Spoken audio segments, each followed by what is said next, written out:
Welcome back to the channel. Today we're in Squamish and we're riding Unrelated Dead Guy aboard the all-new Commencal Meta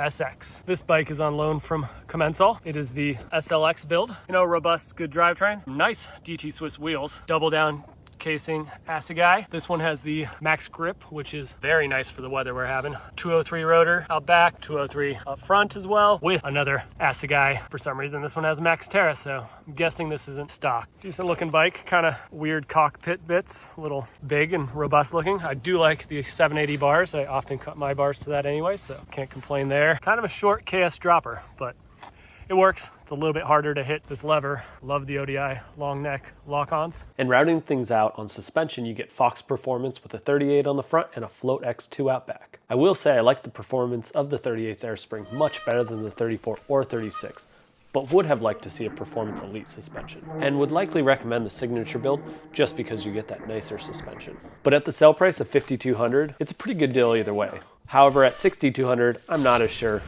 but it does seem like everybody's running a sale right now. Let's check out the Geo. Because the Meta SX V5 is definitely a big bike. I thought the Tempo's Geo a bit conservative, but the Meta and Meta SX are not. We have a decent 480 reach and a fairly long back end at 447. With a 77.5 degree seat tube, it climbs with ease for a bike with 165 and 170 millimeters of travel. The 64 degree head tube angle could be considered a bit conservative, but with a nearly 640 stack, delivers a package that is super capable and confident.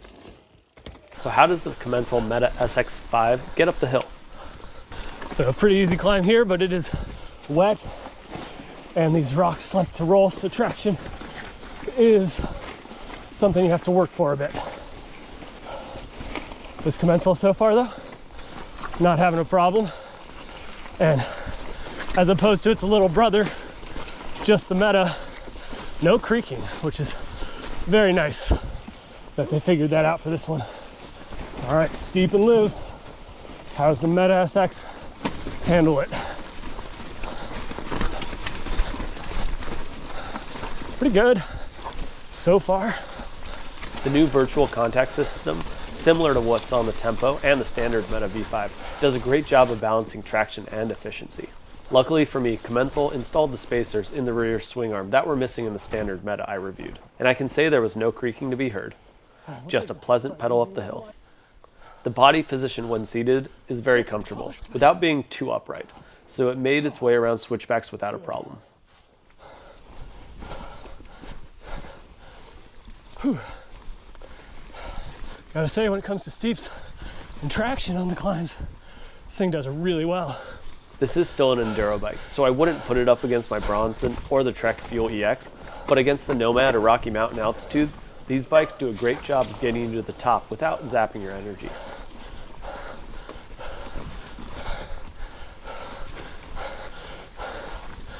Another pretty slimy looking section. Yay! Let's get into the fun stuff. I took the Meta SX to Squamish's Diamond Head area for a quick shuttle, as well as a decent climb to explore some wet slabs. This area has some extremely steep skidder trails, some good flow with high-speed chunk, and we couldn't skip airplane mode. And we finished things out with some black diamond slab trails. I have made the assertion before that the body position mixed wheels provide does a ton for confidence on the steeps, and as different as they are, this bike and the Santa Cruz 5010 are perfect examples of that.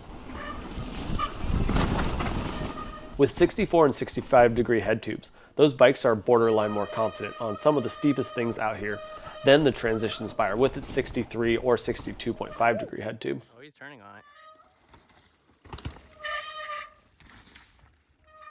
And on jumps, the Meta SX is head and shoulders above that bike. Oh.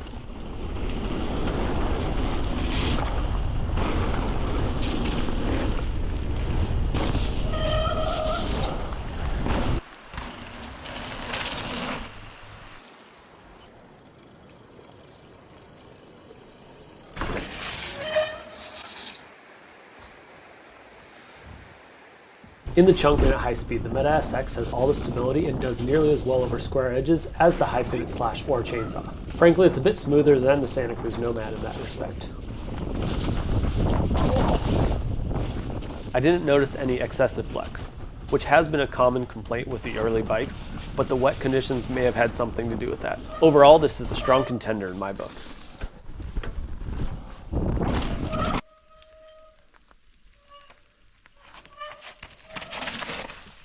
So how does it look in the Loam library? The Loam score is 41, which puts it here against similar enduro bikes.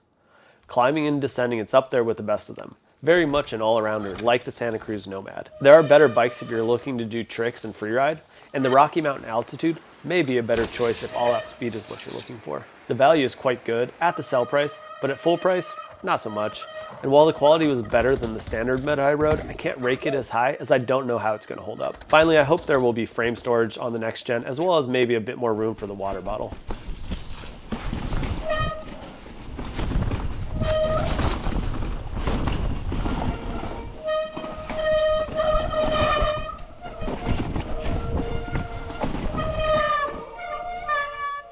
So who's this bike for?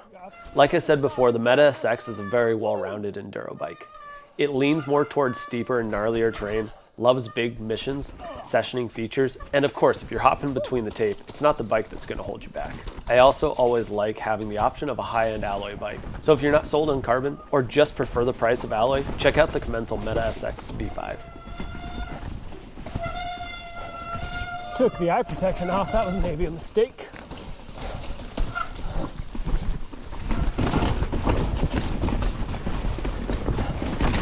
Nice. New trails are always a lot of fun. New bikes are pretty fun too. You! That's cool. Final thoughts. Commencal really upped their game with the virtual contact system. The Commencal VCS suspension delivers, whether it's the Tempa or the Meta. The V5 Meta SX was released in 2023, so it's a bit of a bummer that it still has a press fit bottom bracket, not enough room for a water bottle, and no in-frame storage. But that's still kind of common. I really like seeing builds with Öhlins and Shimano build kits. Unfortunately, the SX doesn't have the Öhlins build options, but either way, access everywhere is driving up prices, and when it comes to durability, Shimano does a great job.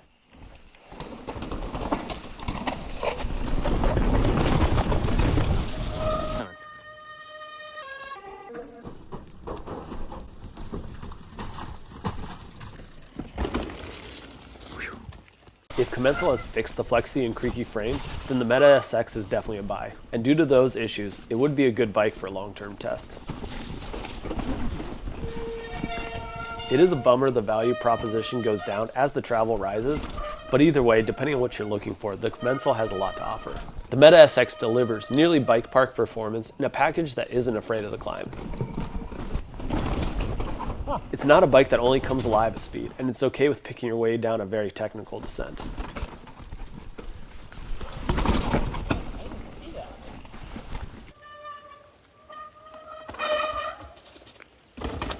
The Meta SX isn't afraid to hold your hand when you get scared, and will carry you back to the top without fuss.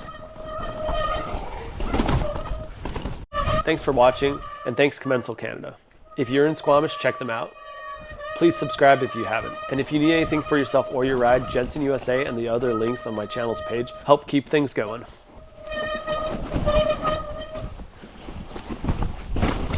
Let me know what other bikes you'd like to see.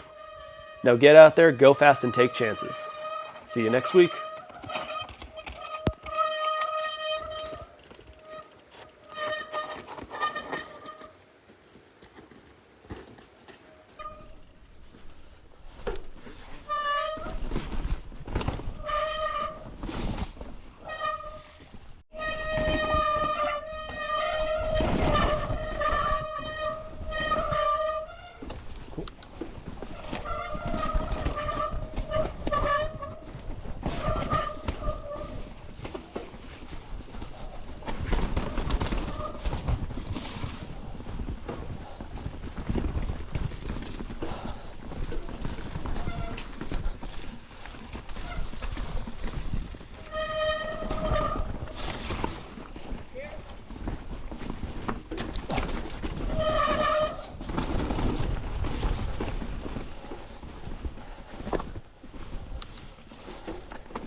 I was told to put my camera pointing down for the bridge. Because it's just some cool stuff.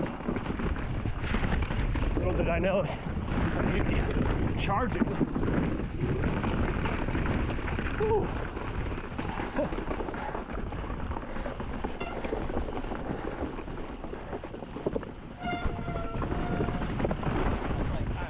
Nice. Still fun.